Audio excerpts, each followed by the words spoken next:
Well, thank you very much, everybody. Wow. We've all been through a lot together, and we probably deserve that hand for all of us because it's been a very unfair situation. I invited some of our very good friends, and we have limited room, but everybody wanted to come. We kept it down to a minimum, and believe it or not, this is a minimum. But a tremendous thing was done over the last number of months, but really, if you go back to it, over the last number of years, we had the witch hunt. It started from the day we came down the elevator, myself and our future First Lady, who's with us right now. Thank you, Melania.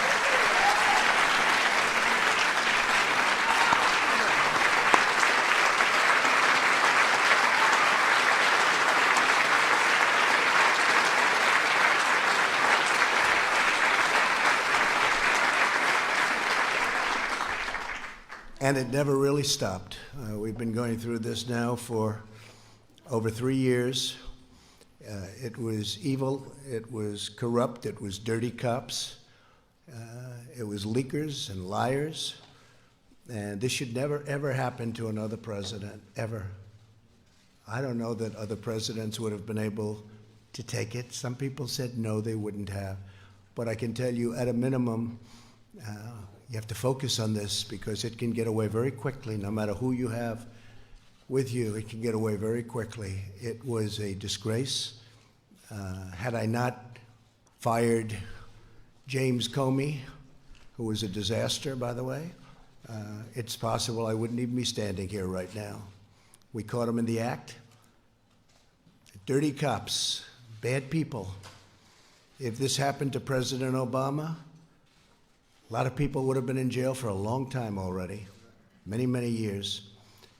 I want to start by thanking some of, and I call them friends, because, you know, you develop friendships and relationships when you're in battle and war, much more so than, gee, let's have a normal situation.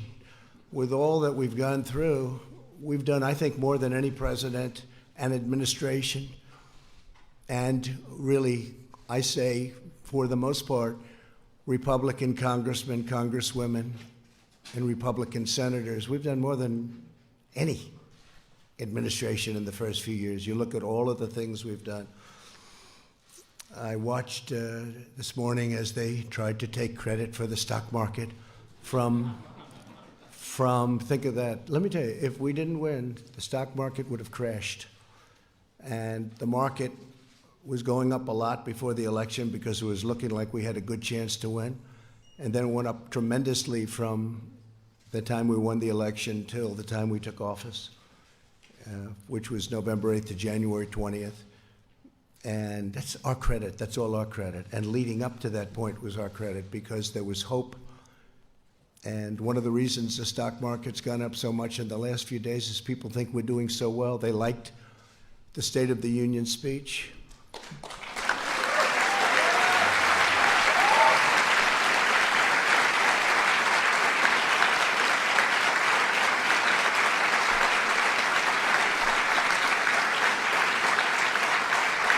It really is. It's a true honor to give it. Making the State of the Union speech, I was with some people that have been around. They've been all over the world. And one of them said, highly sophisticated person, said, you know, no matter where you go in the world, it doesn't make any difference. There is nothing like what I witnessed tonight.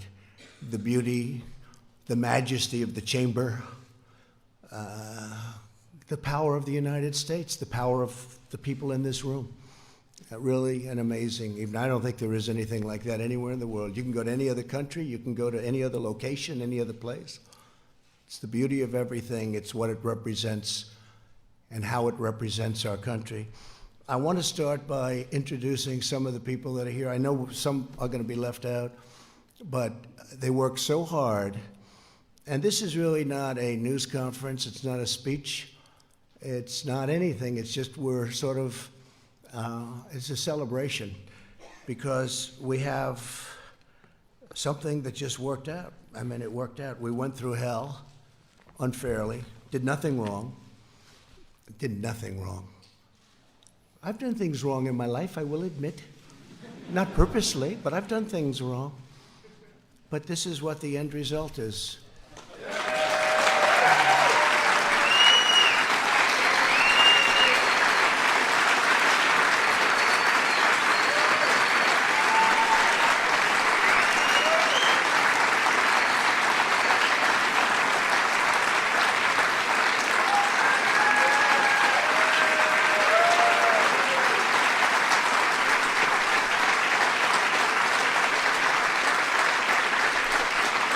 So, you can take that home, honey. Maybe we'll frame it. It's the only good headline I've ever had in the Washington Post. I tell you. But every paper is the same. Does anybody have those papers? Does anybody have them? Because they're really like that, so I appreciate that. But some of the people here have been incredible warriors. They're warriors. And there's nothing from a legal standpoint. This is a political thing. And every time I'd say, this is unfair, let's go to court, they say, sir, you can't go to court. This is politics. And we were treated unbelievably unfairly. And you have to understand, we first went through Russia. It was all bullshit. We then went through the Mueller report. And they should have come back one day later. They didn't. They came back 2 years later, after lives were ruined, after people went bankrupt, after people lost all their money. People came to Washington to help other people. Bright-eyed and bushy-tailed, I say. They came, 1 or 2 or 3 people in particular, but many people. We had a rough campaign. It was nasty. It was one of the nastiest, they say. They say Andrew Jackson was always the nastiest campaign. They actually said we topped it. It was a nasty, both in the primaries and in the election. But you see, we thought after the election it would stop, but it didn't stop. It just started. And tremendous corruption. So we had a campaign. Little did we know we were running against some very, very bad and evil people with fake dossiers, with all of these horrible, dirty cops that took these dossiers and did bad things. They knew all about it. The FISA courts should be ashamed of themselves. It's a very tough thing. And then we ended up winning on Russia. It should have taken the one day, as I said, and it took years. Then Bob Mueller testified. That didn't work out so well for the other side. But they should have said that first week, because it came out. Is that right, Jim Jordan? They knew in the first 2 days, actually. Devin, is that right? 2 days, they knew that we were totally innocent. But they kept it going, Mark. They kept it going forever. Because they wanted to inflict political pain on somebody that had just won an election that to a lot of people was surprised. I mean, we had polls that said we were going to win. We had Los Angeles Times and a few papers actually said we were going to win, but it was going to be close. And we did win. It was one of the greatest wins of all time. And they said, okay, he won. And you know, I wrote this down because that was where a thing called the insurance policy, to me, when I saw the insurance policy, and that was done long before the election. That was done when they thought that Hillary Clinton was going to win. And by the way, Hillary Clinton and the DNC paid for millions of dollars, the fake dossier. And now Christopher Steele admits that it's a fake because he got sued by rich people. I should have sued him too, but when you're president, people don't like suing. I want to thank my legal team, by the way, not for that advice, but for other advice. Pat, Jay, Pat, you guys stand up, please. Great job.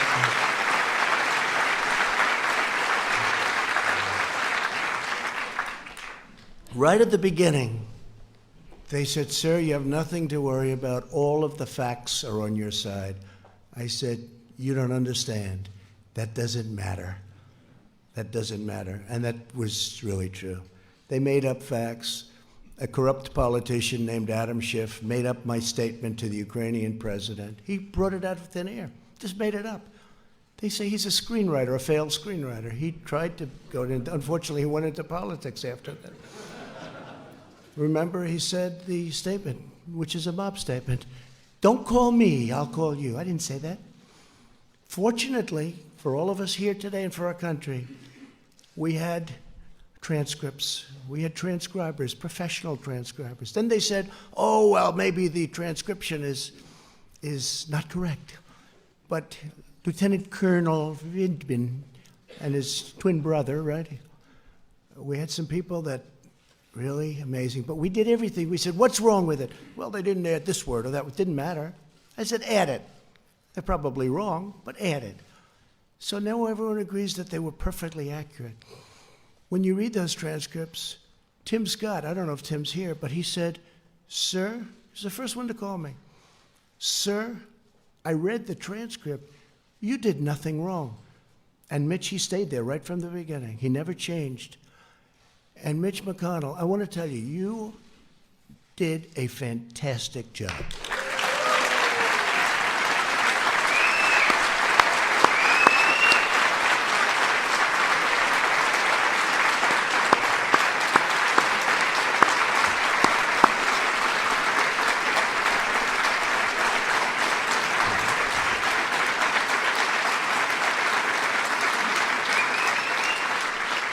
Somebody said, you know, Mitch is quiet.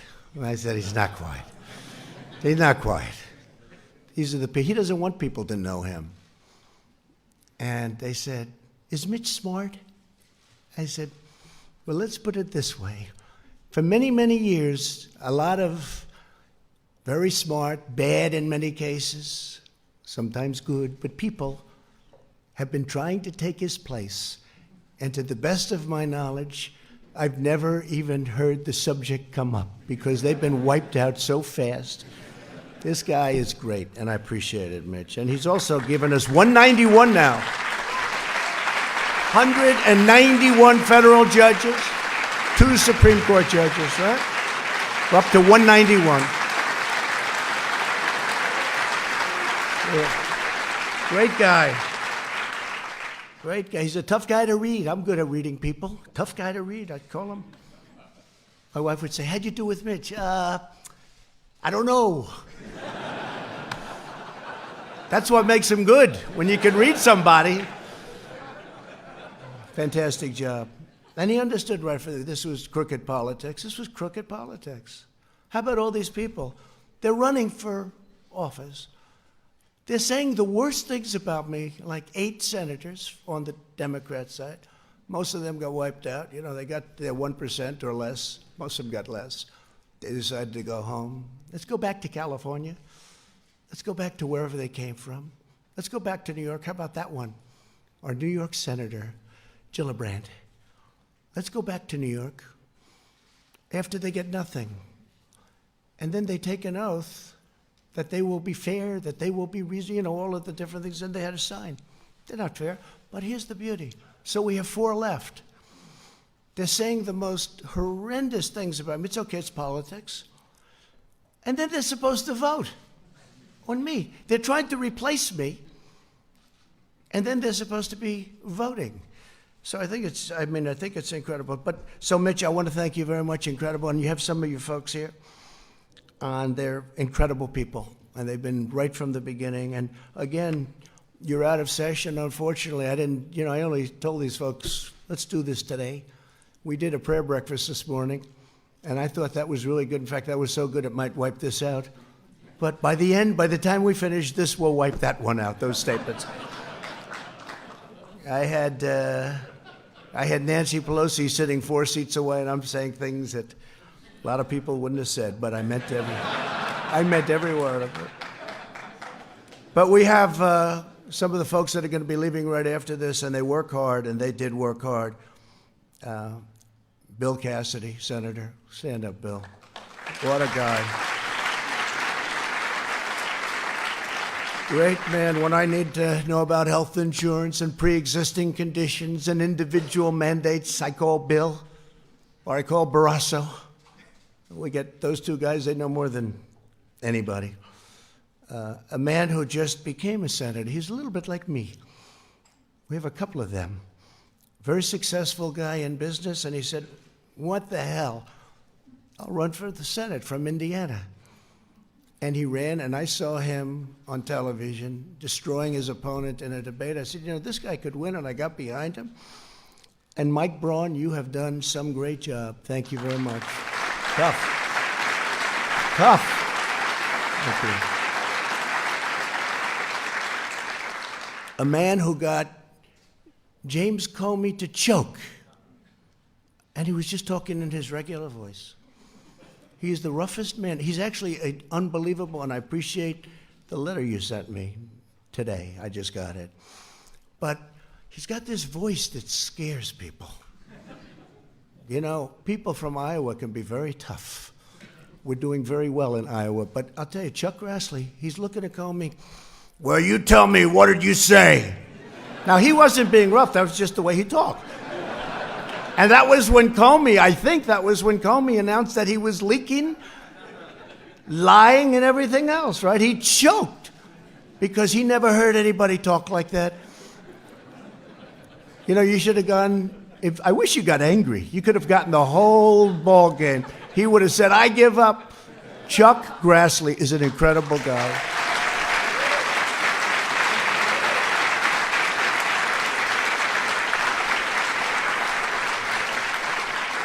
And a man who, you know, he was running against a tough, smart campaigner. We learned out how good she was, right? She was a great campaigner. In fact, by the end of the campaign, she was actually, I thought she was more for me than you were, Josh. I was worried. I saw her ads. She was saying the greatest things about me. And you know who I'm talking about? And I went to a great place, Missouri, and I said, who do you have to beat her? And they said, well, we have 4 people. I said, let me see them. I got to interview people. Can you imagine? I'm interviewing people for the United States Senate. This is what I do. Where have I gone? But I love it. I love it because we're getting great people. The first one I met was Josh Hawley. After about 10 minutes, I said to the people, don't show me anybody else. This is the guy. He was the Attorney General, did a phenomenal job in the state, highly respected. And Claire McCaskill. So the theory was you couldn't beat her. Great campaigner. Remember the last campaign? She was going to be taken. She was always going to be taken out, and she wins. And people say, how did that happen? Didn't happen with him. But she got so friendly toward me. In fact, one of the ads I still have, I'm putting it in the archives as one of the best ads I've ever made. And she tried to convince people that we were best friends. But Josh ended up winning by 5 or 6 points. You were unbelievable. You were tough. And you are something. And one of the greatest supporters on the impeachment hoax was Josh Hawley. He was incensed, actually. I watched him. He was incensed at what they were doing and what they were saying. And those were the ones. You know, I had some that said, oh, I wish he didn't make the call. And that's okay. If they need that, it's incorrect. It's totally incorrect. And then you have some that used religion as a crutch. They never used it before. An article written today, never heard him use it before. But today, you know, it's one of those things. But, you know, it's a failed presidential candidate, so things can happen when you fail so badly running for president. But Josh Hawley, I want to thank you. You were right from the beginning. Man, did I make a good choice. Thank you, Jeff. Tremendous future.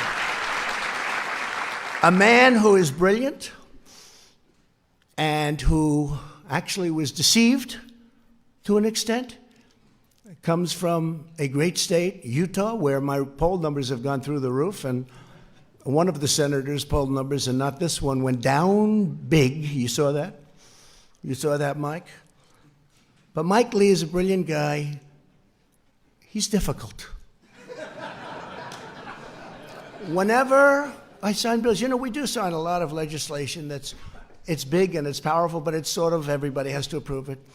and I see 99 to 1. 99 to 1.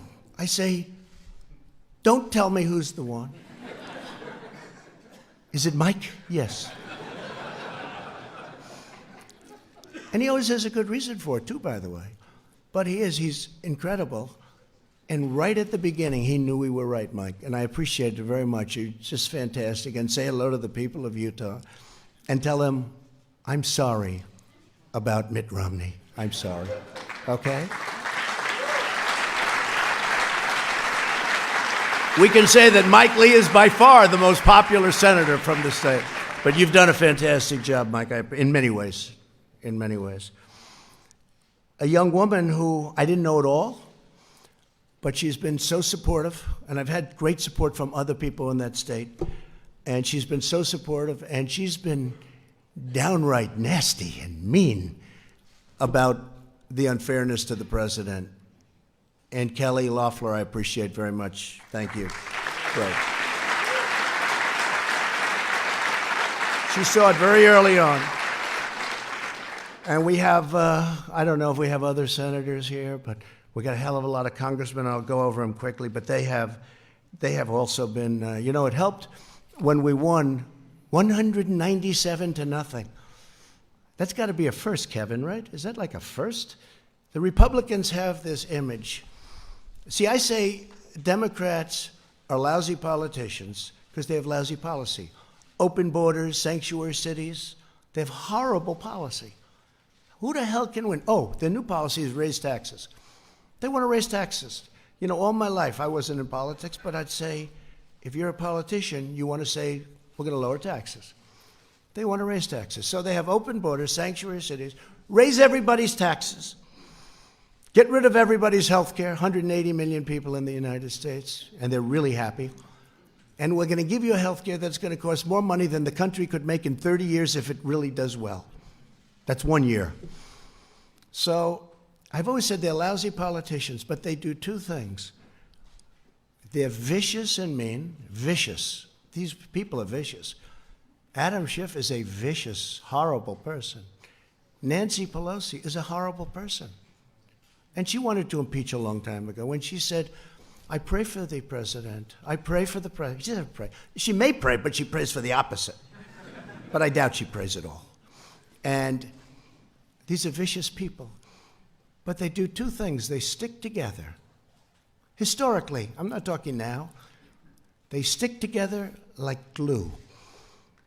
That's how they impeached, because they had whatever the number is, 220 people. So if they don't lose anybody, they'll be able to impeach anybody. You could be George Washington. You could have just won the war, and they say, let's get him out of office. And they stuck together, and they're vicious as hell.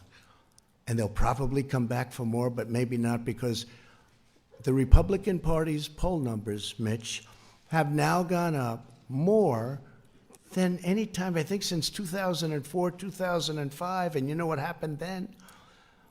But in normal times, decades, you would call it. That was a little unusual time. It was for a very short period. The Republicans Party's poll numbers and Donald Trump's poll numbers are the highest I've ever had them. So maybe they won't. It's no way to get your poll numbers up. It's not worth it. Because from my family standpoint, it's been very unfair for my family. It's been very unfair to the country. Think of it. A phone call. A very good phone call. I know bad phone calls. This is a phone call where many people, I think Mike Pompeo was probably on the call. Where's Mike? Mike Pompeo was on the call.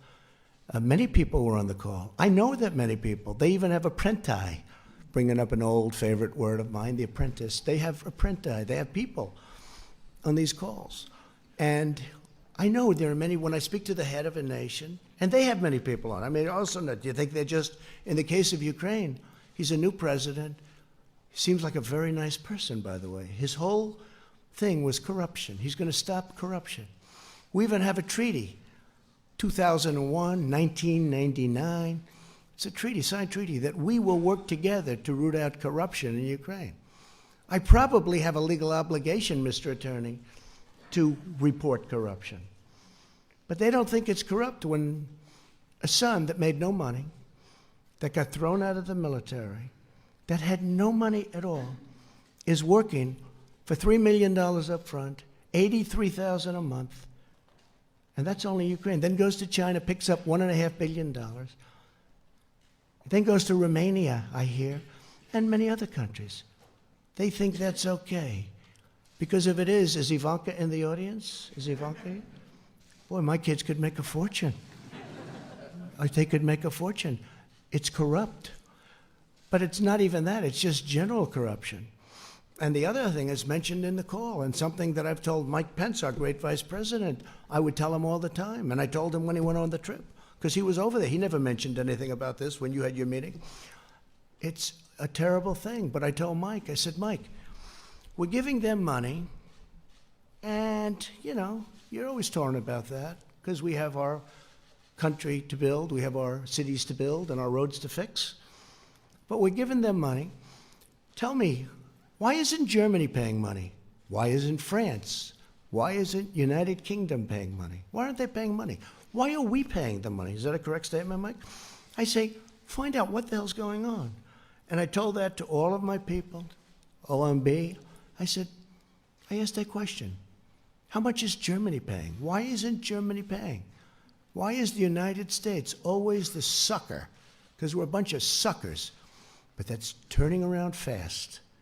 But it makes it harder when stuff like this happens, because you want to focus, and you want to focus perfectly. Think what we could have done if the same energy was put into infrastructure, prescription drug prices. Think of what we could have done. And I'm now talking both sides. Think of what we could have done if we had the same genius, because it's genius. I will say, it's genius on the other side. Maybe even more so, because they took nothing and brought me to a final vote of impeachment. That's a very ugly word to me. It's a very dark word, very ugly. They took nothing. They took a phone call that was a totally appropriate call. I call it a perfect call, because it was. And they brought me to the final stages of impeachment. But now we have that gorgeous word. I never thought a word would sound so good. It's called total acquittal. Total acquittal.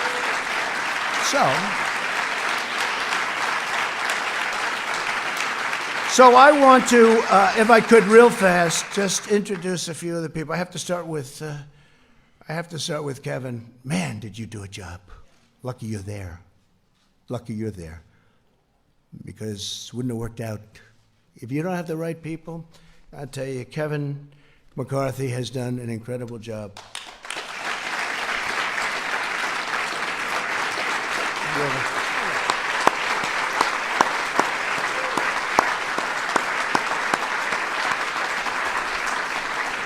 And he loves his job, and he loves his country.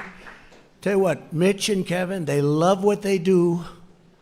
Now, Mitch wouldn't even tell you he liked it. Say, Mitch, do you like it? I don't know. He's the greatest poker player, right? Kevin will say, I love it, right?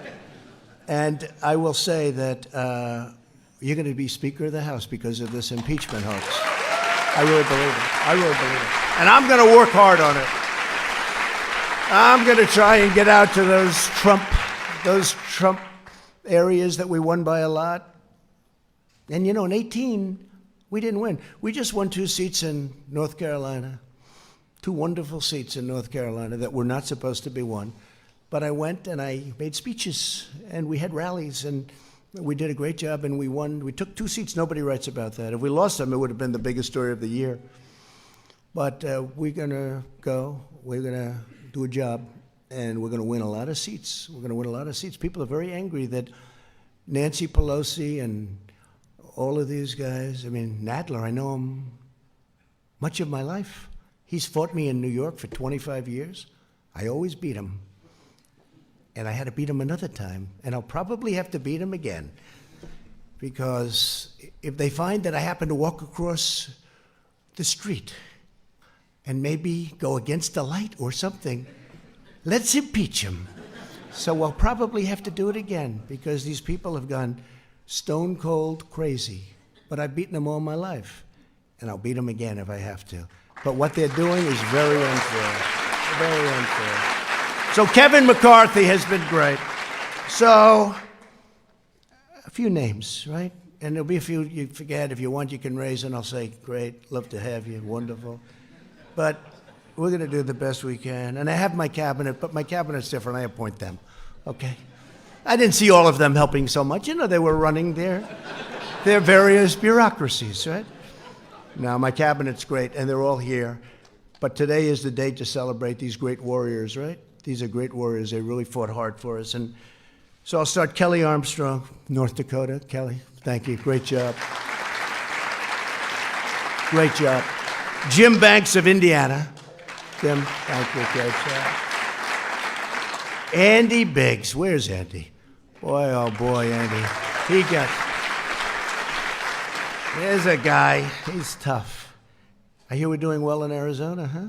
It's going good, yeah? I think so. I think I saw a poll that was very good. For me, I think we have to make sure Martha's going to do, I think Martha's going to do good. But we have some states that are going to be not easy. But Arizona's been great. And we're stopping illegal aliens from coming in. We're putting up walls. New Mexico, too, a state that's never been in play for Republicans, is totally in play, right? Nevada's really looking good. We're doing well. We're doing well. We're going to have a great, there's more spirit, I will say this. There's more spirit now for the Republican Party, by far, than the Democrats. You know, Mike Pence just got back from a place, a beautiful place that Chuck Grassley knows well, Iowa. And he was talking about this fiasco, the Democrats. They can't count some simple votes, and yet they want to take over your healthcare system. Think of that. No, think of that. But we also had an election out there, and we got 98% of the vote. We have two people running, you know, and I guess they consider them non-people, but they are running. I mean, one was a governor, one was a congressman. They're running. We've got 98% of the vote. And everybody from the media was saying, who are those crowds over there? You know, they expect it to be one of these competitive where everybody's running because they want to win, they want to win. And it was Trump, right, Mark Meadows? It was Trump. This was a Trump crowd. And a lot of my guys went there. They went to Iowa, and a lot of friends went there, and we had tremendous, they say the spirit for the Republican Party right now is stronger, I think, than it's ever been in the history of our country. I think it's stronger than it's ever been. And that includes honest Abe Lincoln. You know, a lot of people forget Abe Lincoln. I wish he were here. I'd give him one hell of an introduction. Right? But he was a Republican. Abe Lincoln, honest Abe. Bradley Byrne, Alabama. What a great place. Thank you, Bradley. A man who has been an unbelievable friend of mine and spokesman, and somebody that I really like. And I know, Kelly, you're going to end up liking him a lot. Something's going to happen that's going to be very good. I don't know. I haven't figured it out yet. But Doug Collins, where is he? Where is Doug? You have been so great. Thank you very much, Doug. Thank you very much. Yeah, thank you. Really amazing job.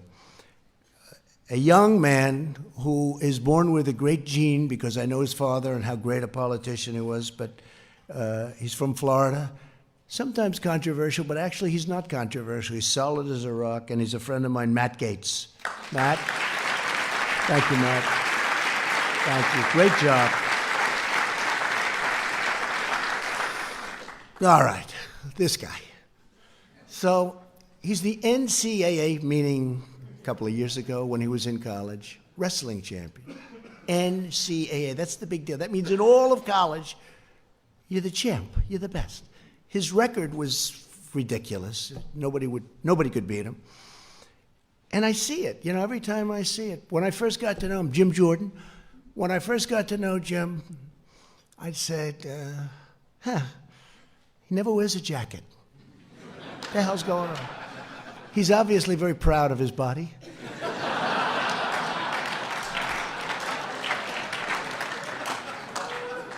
And they say where he works out, where the congressmen, senators, they work at, they say when Jim works out, even though he's not as young as he was, but he works out, the machine starts burning down. It's just a different form of a workout than us, right, Sonny?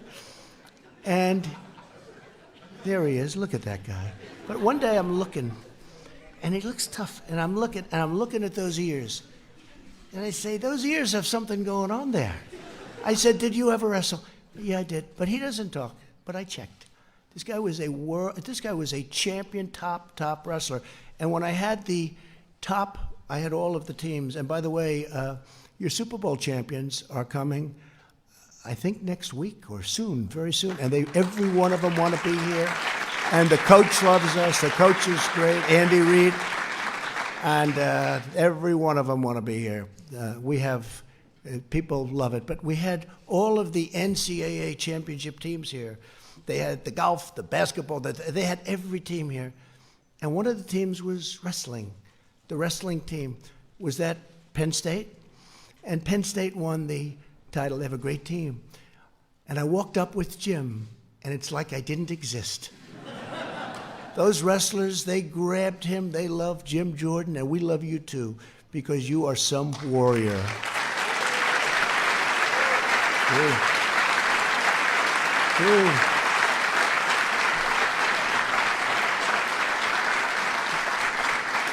A woman who became a star. We have a couple of women that became stars, you two. And I always liked the name of her, I liked the name, Lesko. I liked it. That's how I picked it. I liked the name. I saw that face. I saw that everything. They gave me cards. She had like 7 opponents, right?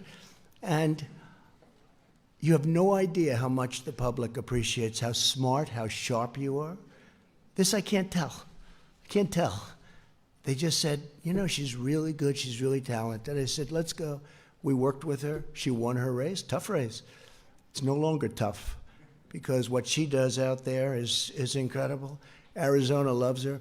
But you were so incredible representing, I don't say me, representing our country and getting it out of this impeachment hoax. What you did was incredible. So Debbie, please stand up. Debbie Lesko.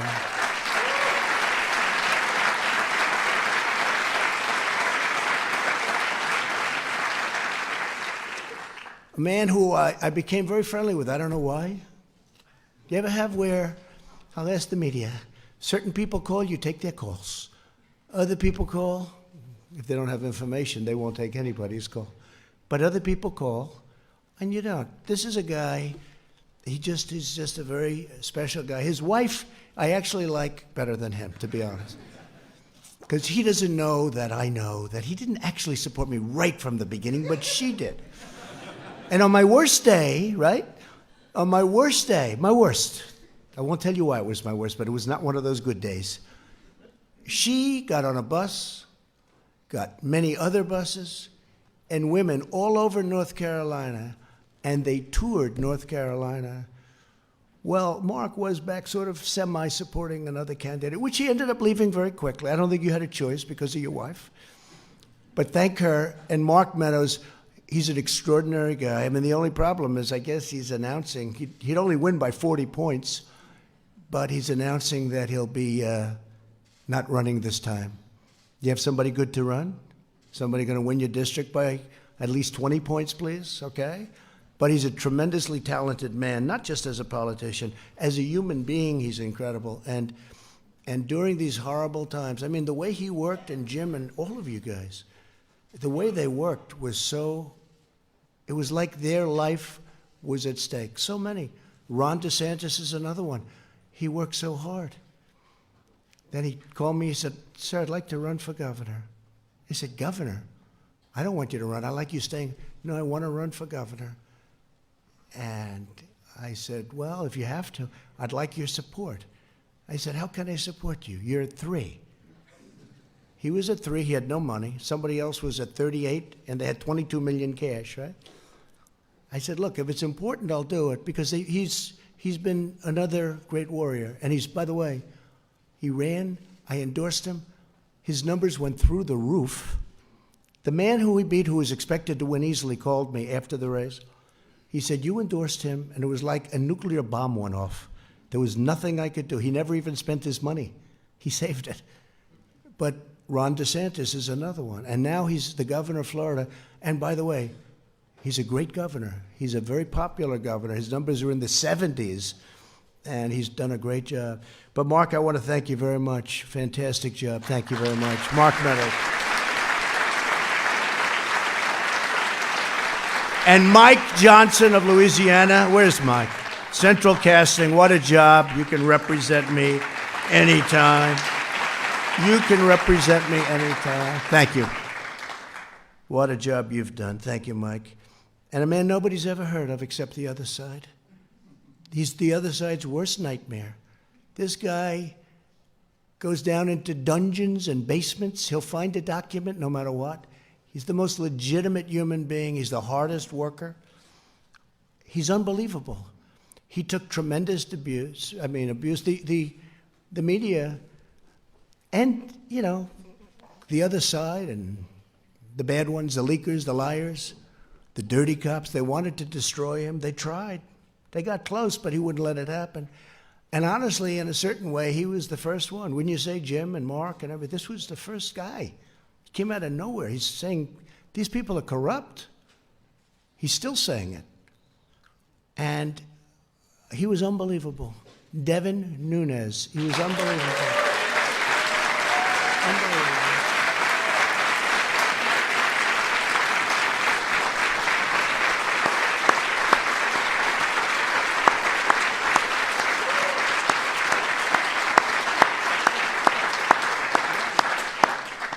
That's so true, Devin. He'd come in and say, I didn't even know him. I just heard there was this congressman who kept going into a basement, into files. He knew something was wrong. You felt it, right? And now we know a lot more than we knew then, right? You never thought it was as bad as it is. And hopefully we're going to take care of things because we can never, ever allow this to happen again.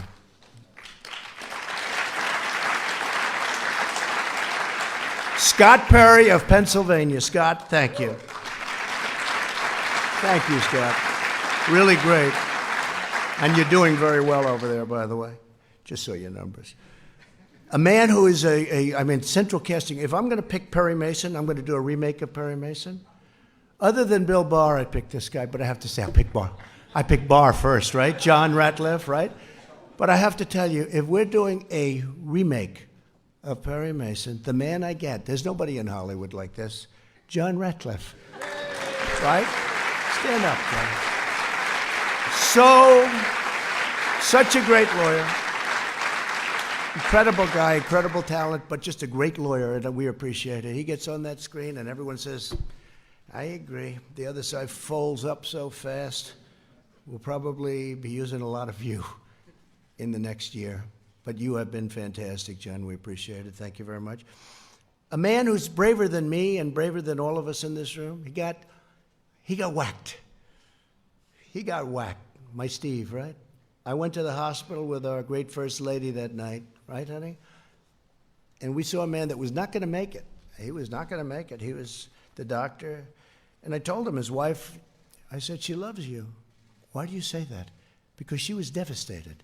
A lot of wives wouldn't give a damn. A lot of wives would have said, hey, yeah. I said, how's he doing? Oh, she couldn't even talk. She was inconsolable. Most wives would say, not good. Listen, I'm going home now. But the doctor came in. The wife is like, she was a total mess. She was really devastated. And it really looked like he had a 25% chance. I think you set a record for blood loss. And Steve Scalise, honestly, I think you're better looking now. You're more handsome now. You weren't that good looking. You look good now. He looks better now. Can you believe it? I don't know what the hell that is. True. Better now.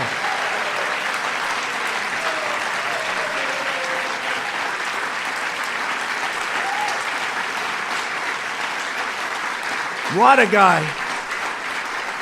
And he was practicing. He was practicing for the baseball game against, I guess, the Democrats, right?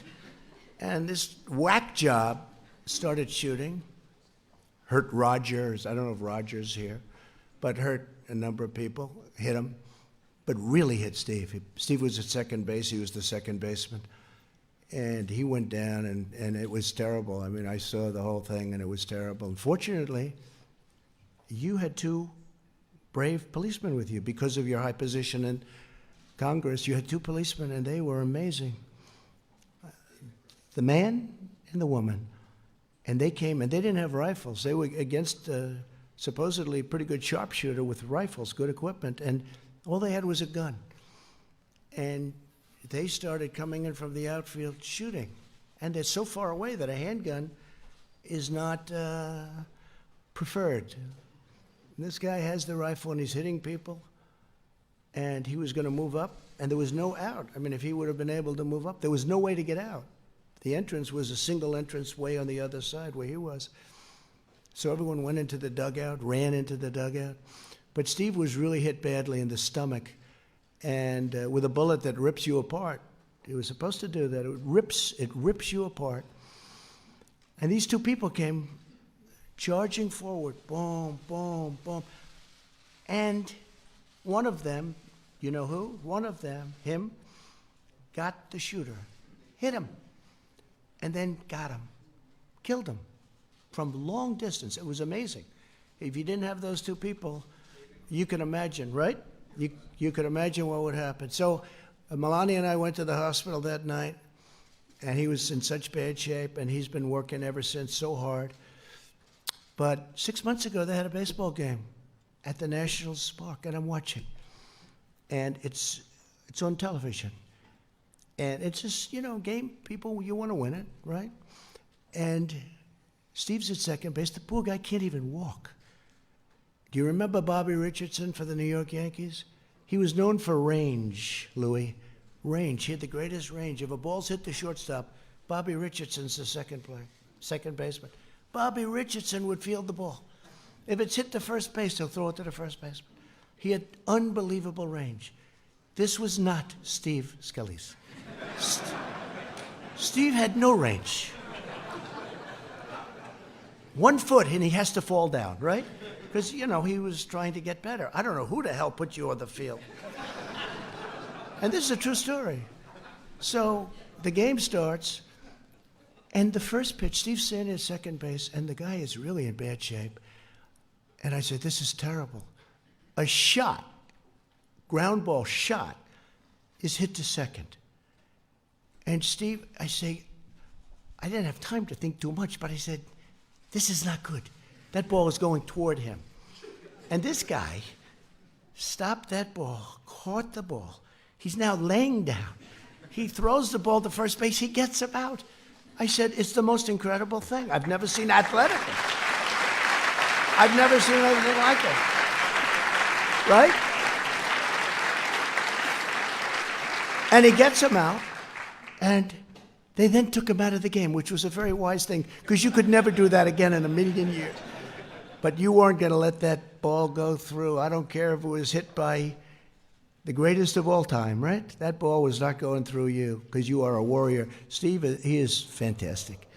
You are fantastic. You and Liz and Kevin, what a group. I mean, what a group. I got lucky, because you need the right people. If I had the wrong people there, maybe a different story. Maybe we'd be celebrating something else. But I really want to thank you, Steve Scalise. And Elise, I just read this story. It's the most incredible what's going on with you, Elise. So I even said, I was up campaigning for her, helping her, but I thought, she looks good. She looks like good talent. But did I not realize when she opens that mouth, you were killing them, Elise. You were killing them.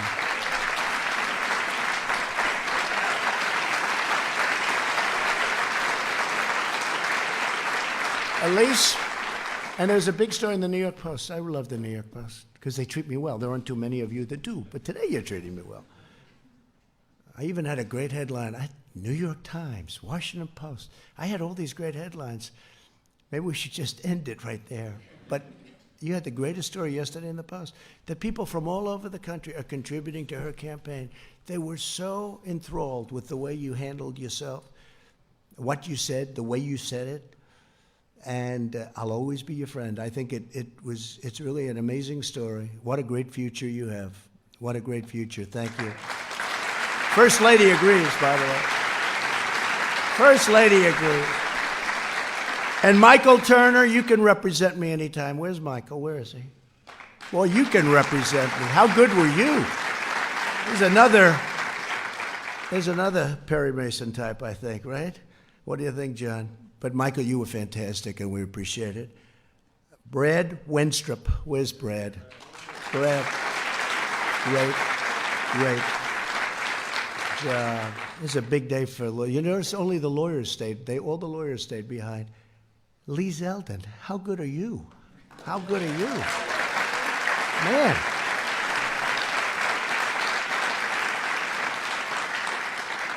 And Louis, your name's not down. They didn't give me your name. Do you know if I didn't announce Louis, whoever the hell made this list, I got to get rid of him, because if I wouldn't have announced Louis, it might have been the end of the presidency.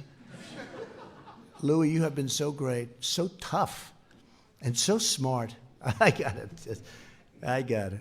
But Louis has been amazing. He's a tough guy. He's a smart guy. He's streetwise like crazy. We love Texas. And we're with you all the way, Louis. We're with you all the way. Thank you very much.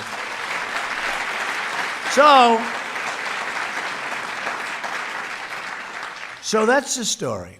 We have a great group of warriors, and there are others left, and I guess probably, I'm sure I didn't mention a few, and I apologize if that's the case. How's CPAC doing? Good? My man, stand up, please, will you?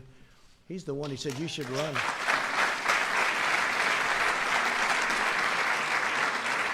Right?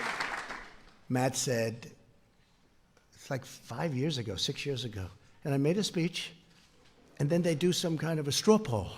Who made the best speech? And he said, I made the best speech. Oh, with all these professional, I hate to say this, with all these professional politicians, they voted, by far the best speech was Trump. He calls me, he says, you should run for politics. I say, what do I know about politics? But you know what? We learned quickly, and our country has never done better than it's doing right now. So it's pretty good. But thank you, Matt. Great. Say hello. So that's the story. We've been treated very unfairly. Fortunately, we have great men and women that came to our defense. If we didn't, this would have been a horrific incident for our country. When you have Lisa and Peter, the lovers, the FBI lovers, I want to believe the path you threw out for Deputy Director Andrew McCabe. That's the office. There's no way he gets elected, meaning me. There's no way he gets elected. This is Peter to Lisa. He's probably trying to impress her for obvious reasons. There's no way he gets elected. But I'm afraid we can't take the risk. Now think of this. In other words, if I get elected, two lowlifes, they can't take the risk. They can't take the risk. Think of it. And that's where it came up, the greatest word of all, insurance policy. So he says, but I'm afraid we can't take the risk. She may lose. It's like an insurance policy. In the unlikely event, you die before you're 40. In other words, if I won, they were going to do exactly what they did to us. They were going to try and overthrow the government of the United States, a duly elected president. And if I didn't fire James Comey, we would have never found this stuff.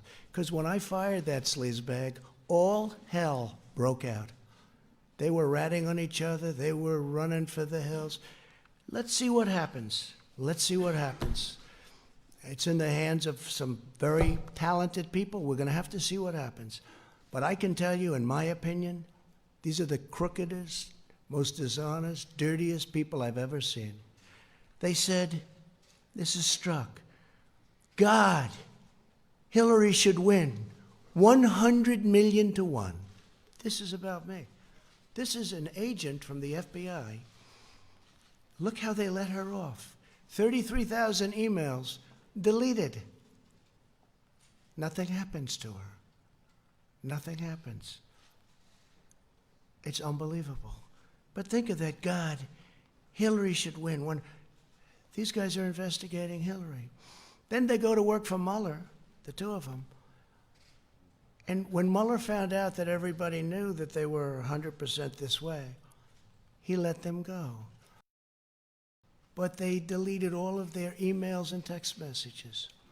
So when we got the phone, they were all deleted. Could you imagine the treasure trove? They illegally deleted. So they left Bob Mueller. He had the look, but he didn't have a lot of other things. Always had the look, Mr. G-Man. And I love the FBI, and the FBI loves me, 99%. It was the top scum, and the FBI people don't like the top scum. So think of that, 100 million to 1, and he's investigating me. And then, God, Trump is a loathsome human being, isn't he? These are the people looking at me. I'm really not a bad person. And Page said, yes, he's awful. How would you like to have that? This is the good stuff. This stuff 100 times worse than that. These are all dirty people. And now, I just heard that they're suing the United States of America because they were interfered with. Not going to let it happen. Just not going to let it happen. We cannot let this happen to our country. Can't. So, I'm going to leave now, and I don't know if any of you have anything to say. You could say it, but this is sort of a day of celebration because we went through hell, and I'm sure that Pelosi and Crying Chuck, I've known this guy all the time. The only time I ever saw him cry was when it was appropriate. Known him for a long time, Crying Chuck. But I'm sure they'll try and cook up other things. They'll go through the state of New York. They'll go through other places. They'll do whatever they can. Because instead of wanting to heal our country and fix our country, all they want to do, in my opinion, it's almost like they want to destroy our country. We can't let it happen. Jim Jordan, did you want to say something? Go ahead. Huh? Mark? I wanted to say that this reflection today, it's a small reflection of the kind of support you have all across the country. We've got your back. Well, thank you. Thank you. Thank you.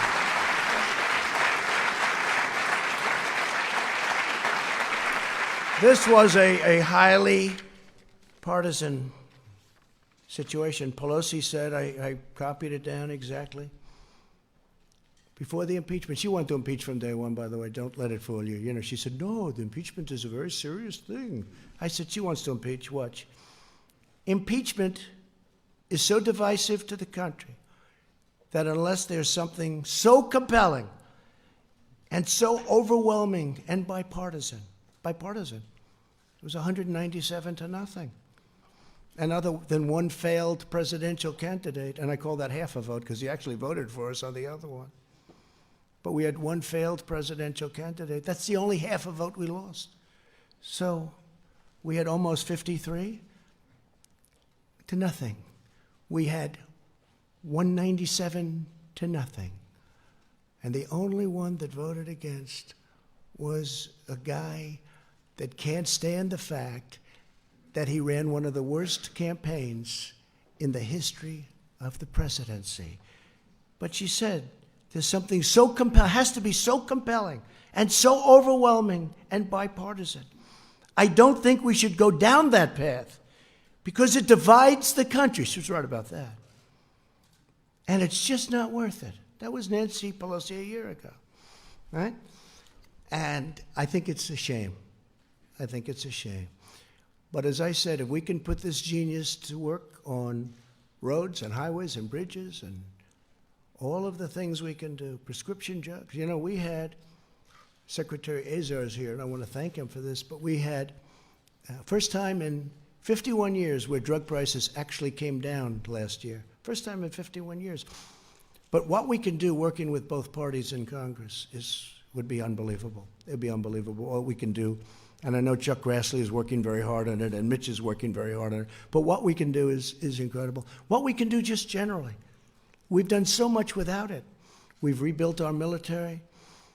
We've cut regulations at a level that nobody thought possible. We'll always protect our Second Amendment. We all know that. But I just want to tell you that it's an honor to be with you all. I want to apologize to my family for having them have to go through a phony, rotten deal by some very evil and sick people. And Ivanka's here, and my sons, and my whole family. And that includes Barron. That includes Barron, who's up there as a young boy. Stand up, honey. Ivanka, thank you, honey. Come.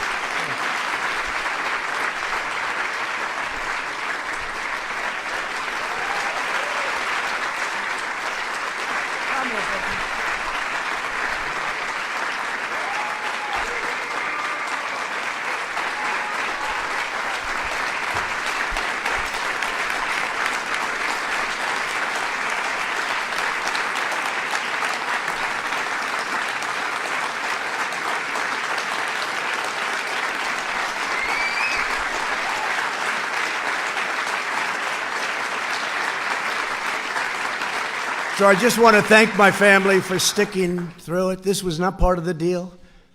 I was going to run for president, and if I won, I was going to do a great job. I didn't know that I was going to run, and then when I got in, I was going to have to run again and again and again. Every week I had to run again. That wasn't the deal, but they stuck with me. And I'm so glad I did it, because we are... Thank you. Thank you very much. Thank you.